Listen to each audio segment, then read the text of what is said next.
하나님 말씀 민수기 20장 22절에서 29절 말씀을 함께 읽도록 하겠습니다. 구약 성경 230쪽입니다.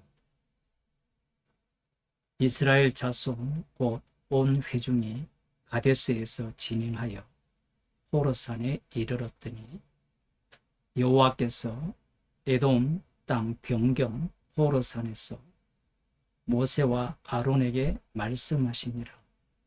가라사대 아론은 그 열조에게로 돌아가고 내가 이스라엘 자손에게 준 땅에는 들어가지 못하리니 이는 너희가 머리바 물에서 내 말을 거역한 영혼이라. 너는 아론과 그 아들 엘라사를 데리고 호르산에 올라 아론의 옷을 벗겨 그 아들 엘라살에게 입히라. 아론은 거기서 죽어 그 열조에게로 돌아가리라. 모세가 여호와의 명을 좇아 그들과 함께 회중의 목전에서 호르산에 오르니라. 모세가 아론의 옷을 벗겨 그 아들 엘르아살에게 입히매 아론이 그 산꼭대기에서 죽으니라. 모세와 엘리아살이 산에서 내려오니 온 회중 곧 이스라엘 온 족속이 아론의 죽은 것을 보고 위하여 30일을 애곡하였더라. 아멘. 에돔 왕이 그들 가운데 지나가는 것을 허용치 않았기 때문에 이스라엘 진영은 그 주변을 돌아가게 되죠. 가데스에서 진행하여 호레산에 이르렀는데 그쪽이 이 에돔 땅 변경이라는 겁니다. 우리가 인터넷에서 이 지도를 검색해 보면 가데스라는 지역과 에돔이 차지하는 그 땅이 거리가 상당히 멀죠. 말씀에 근거해 보면 이 당시에 에돔의 영향력 상당히 컸다라고 볼 수 있습니다. 오늘 본문에서 에돔 땅 변경이라고 말씀하시는 이유가 있습니다. 그 이유는 이 아론의 죽음과 연결되어 있습니다. 오늘 본문은 상당히 특이한 거예요. 여러분이 읽으면서 낯선 장면을 목격을 하셨는지 모르겠습니다. 여호와 하나님께서 모세와 아론에게 이미 말씀하신 대로 먼저 아론을 그 열조에게로 돌아갈 것을 말씀하시지요. 히브리어 성경에 보면 모여있는 곳, 제거하다라는 의미도 여기에 포함되어 있습니다. 아론을 열조에게로 돌아가고 아론은 열조에게로 돌아가고 내가 이스라엘 자손에게 준 땅에는 들어가지 못하리니 이는 너희가 머리바 물에서 내 말을 거역한 영혼이라. 모세와 아론이 여호와 하나님을 거역했기 때문에 약속의 땅에 들어가지 못한다고 하시죠. 이후에 신명기로 넘어가면 이스라엘의 반역으로 모세와 아론이 약속의 땅에 들어가지 못한다. 이렇게 또 말씀을 하시고 이미 민수기 14장에서도 그렇게 말씀을 하셨습니다. 지금 이 호르산에서 이렇게 말씀하시는 이유는 아론이 대제사장이잖아요. 대제사장이니 그 대제사장이 죽으면 이제 그 남은 이미 장자는 죽었잖아요. 지금 남은 그 장자벌에 해당되는 이 엘르아살이 이 대제사장 직분을 이어받게 됩니다. 그러면 이 대제사장 직분을 이어받는 그 식을 성막도 있죠. 진영 가운데서 진행을 하면 좋을 텐데, 이 이어가는 방식, 대제사장을 아론에서 엘르아살로 넘겨주는 이 의식을 호르산에서 하라고 말씀을 하십니다. 그렇게 하신 이유는 27절 때문이에요. 모세가 여호와의 명을 쫓아 그들과 함께 회중의 목전에서 호렙산에 오르니라. 온 회중들은 아론이 죽으러 가는 것을 두 눈으로 목격을 하고 있고, 아론이 죽음과 동시에 대제사장 직분은 그의 아들 엘르아살이 이어받게 되는 그 내용을 지금 목격하고 있다라는 사실입니다. 그 절차는 하나님께서 이렇게 말씀하시죠. 26절에 보면 호르산에 올라 아론의 옷을 벗겨 그 아들 엘르아살에게 입히라. 아론은 거기서 죽어 그 열조에게 돌아가리라. 이것을 위해서 온 이스라엘의 회중의 목전에서 호르산에 오릅니다. 28절입니다. 모세가 아론의 옷을 벗겨 그 아들 엘르아살에게 입히매 아론이 그 산꼭대기에서 죽으니라. 정말 놀랍지 않습니까? 저만 놀라는지 모르겠지만, 모세가 아론의 옷을 벗겨, 대제사장의 옷을 벗겨 엘르아살에게 입히니까 아론이 죽었다라는 거예요. 아론이 병들어 죽었을까요? 아니에요. 하나님이 죽이신 겁니다. 죽이신 이유는 여호와 하나님을 대적했기 때문에. 이 죽이시는 장면이 상당히 낯설은 겁니다. 우리들이 생각하는 그 죽는 장면은 병이 들었다든가 이후에 불뱀에 물려 죽는다든가 전염병에 걸린다든가 아니면 홍해 바다에 빠져 죽는다든가 그러한 어떤 죽음을 생각하면 그거야 그럴 수 있지라고 하는데, 이 아론의 죽음은 여호와 하나님께서 친히 죽이시는 그러한 장면. 이것은 마치 여호와 하나님께서 에녹과 동행을 하시다가 데리고 가시는 꼭 그런 장면을 보는 것 같아요. 전혀 상반된 내용이지만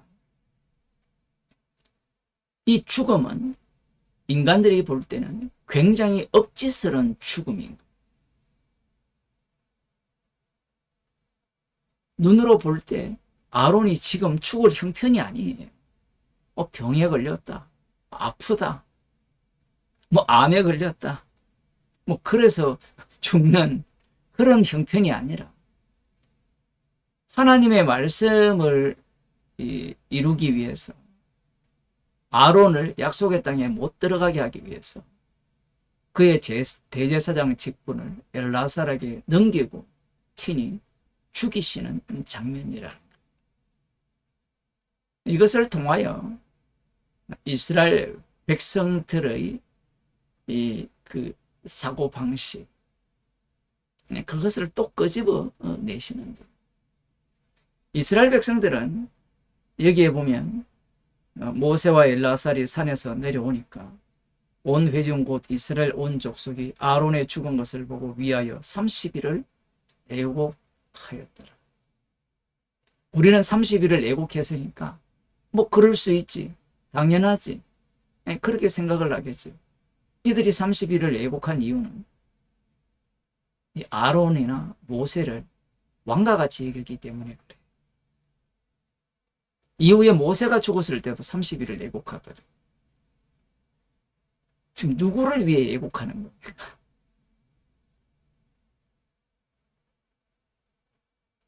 아론이 죽어서 슬퍼서 매곡을 하는데, 지금 이 사태는 어떤 사태인 거예요? 실은 이 아론을 죽이시고 그의 아들 엘라사를 대제사장으로 다시 세우신 이 일에 대해서 찬양을 드려야 되죠. 환호성을 질러야 돼요. 이사야 선지자에 의하면 푸른 마르고 꽃은 시드나 여호와의 말씀은 영원하리라. 대제사장 직분을 아론이 담당을 하게 되는데, 아론은 죽이시고 대제사장 직분만 남기시는 거예요. 그렇다면 이스라엘 자손들도 마찬가지로 여호와의 말씀을 위해서, 언약을 위해서, 그들은 언약의 배반자이기 때문에 심판받아 멸망당할 자들은 멸망해야 되고, 비록 그들이 불순종하였지만 여호와 하나님의 언약을 위하여서 약속의 땅으로 인도함을 받아야 돼요. 지금 이들은 여호와 하나님께서 의도적으로 인간이 생각하는 그러한 어떤 죽임, 마치 모세가 애굽으로 내려갈 때 아들의 할례를 하지 않았으므로 말미암아 여호와의 사자가 죽이시는 그 방식처럼 죽이셨는데, 이러한 이 사건들을 목격을 하면서 여호와 하나님께서 자신들을 이끄시는 목적이 자신들을 위함이 아님을 알아야 하는 거예요. 제가 이렇게 이야기하면 맨날 똑같은 이야기를 한다, 똑같은 소리를 한다 하겠지만, 복음이 그런 거예요. 지금까지 창세기부터 민수기까지 누구를 위해서 일하시며? 여호와 하나님께서.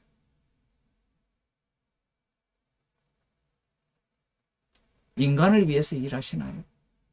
아니잖아요. 자신의 이름을 정하고 계시죠. 출애굽한 이스라엘을 위한다면 그들을 출애굽시킨, 가장 앞장서서 출애굽시킨 모세와 아론은 적어도 약속의 땅으로 들어갈 수 있어야 되죠. 그런데 그들조차 약속의 땅으로 들어가지 못하게 하셨다라는 것은 아브라함과 이삭과 야곱에게 하신 언약을 이루시기 위함이지, 이스라엘 백성들을 약속의 땅으로 인도하기 위한 목적이 아니에요.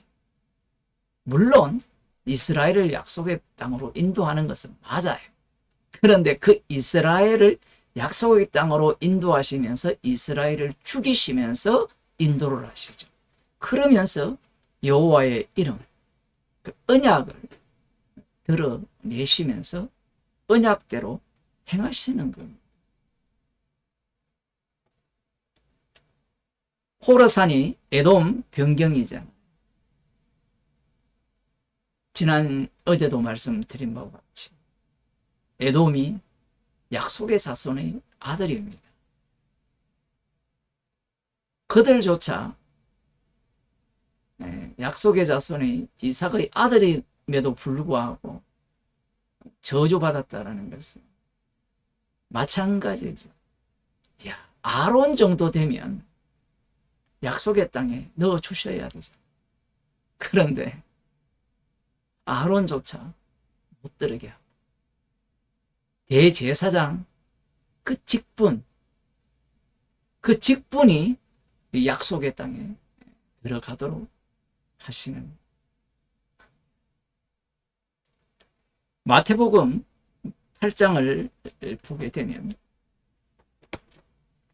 어떤 사람이 큰 결심을 했어요. 21절에 보면 제자 중에 또 하나가 가로되 주여 나로 먼저 가서 내 부친을 장사하게 허락하옵소서. 예수께서 가라사대 죽은 자들로 저희 죽은 자를 장사하게 하고 너는 나를 쫓으라 하십니다. 제자 중에 또 하나가 이미 예수님의 제자입니다. 예수님을 따르다가 중간에 아버지가 돌아가신 거예요. 본문이 그렇게 돼 있죠. 제자 중에 또 하나가 가로되 주여 나로 먼저 가서 내 부친을 장사하게 허락하옵소서.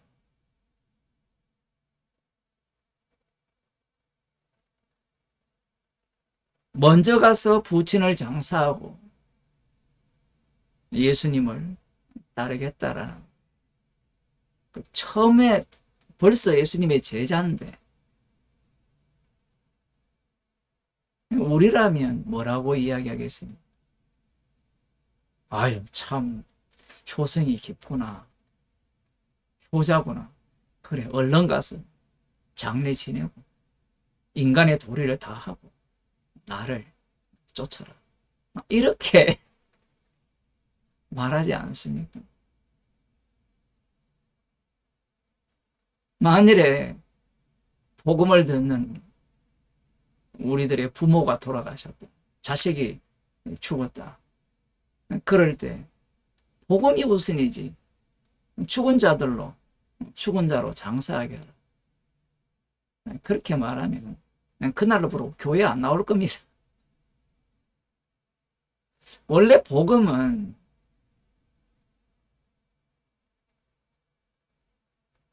너무나 비인간적이에요. 지금 우리가 민수기를 이렇게 함께 살펴보고 있는데 여호와 하나님이 인간을 배려하는 것이 있나요?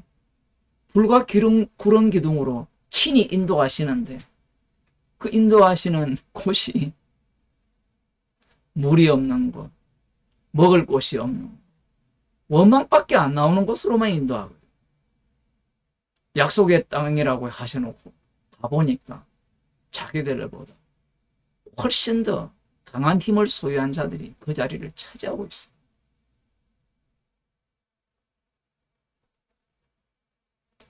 이스라엘을 위한 배려는 없습니다. 제자 중 하나가 이렇게 말을 했다면 지금까지 따라다닌 그 정이 있잖아요. 그러면 예수님께서 말씀을 하실 때 그 제자가 불쾌하지 않게 말씀을 하셔야 돼요. 그런데 지금 오늘 본문에는 나오지 않지만 부자 청년은 근심하며 떠나가 버리죠. 그런데 이 제자는 어떻게 따라하는 게 없습니다. 결말이 열려 있죠. 복음 앞에서는 인간적인 것들이 다 부정당해요. 지금 제자는 자신이 따르는 그 주인 예수님이 어떤 분인지를 몰라요. 불심판하는 분인지를 모르는 겁니다. 예수님이 불심판하는 주님이 되면 이 세상 자체는 다 불심판 당할 세상입니다. 가족관계, 이 모든 혈육관계가 불심판 당하는 세상. 내가 살고 있는 아파트, 고급 아파트든 월세 아파트, 월세 집이든 다 불탈 세상이라는 거예요. 그 안목이 없는 거예요.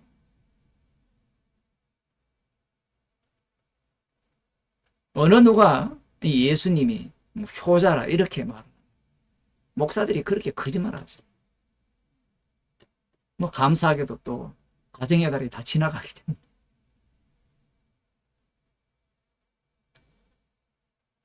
효도하고 지옥가예요. 지금 예수님께서 이렇게 말씀하죠.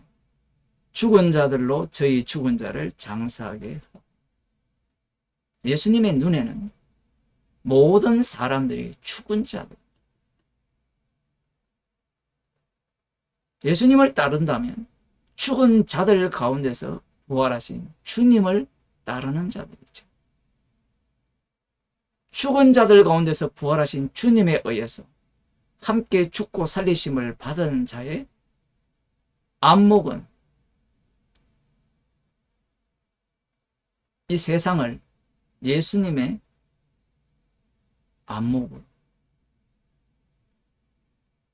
바라보는 겁니다. 지금 이스라엘 자손들도 오해를 하고 있죠. 아론의 죽음으로 인하여서 30일 동안 애고갈 문제가 아니라 이 사태를 통하여서 여호와 하나님께서는 철저하게 언약대로 일을 하시는 거예요. 그것을 위해서 죽으신 아론을 죽이신 것에 대해서 기뻐하고 즐거워하고 감사해야 돼요. 예수님의 말씀이 복음이잖아요. 죽은 자들로 저희 죽은 자를 장사하게 하고 너는 나를 쫓아. 이보다 큰 복음이 어디 있습니까? 십자가의 피가 복음이죠. 사람들은 그 피를 통해서 죄 용서 받는 것만 챙기려고 하잖아요. 이 본문도 복음이에요. 십자가에 피 흘리신 주님을 위한 세상이기 때문에 주님을 전가하기 위한 가족인 거예요. 부모인 겁니다.